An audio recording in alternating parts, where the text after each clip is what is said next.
อิติโสภะคะวะอะระหังสัมมาสัมพุทโธวิชชาจารณะสัมปันโนสุขโตโรกวิทูอนุตตโรปุริสธรรมสารติสัทธาเทวมนุสสานังพุทโธภะคะวะติสวากขาโตภะคะวะตาธัมโมสันติติโกอาคา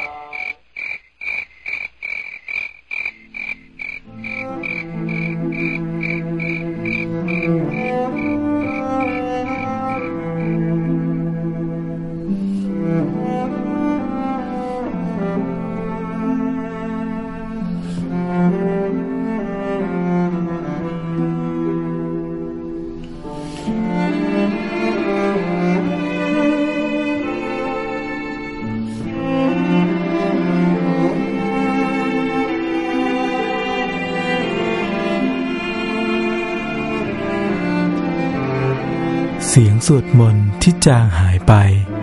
จะหวนกลับคืนมาอีกครั้ง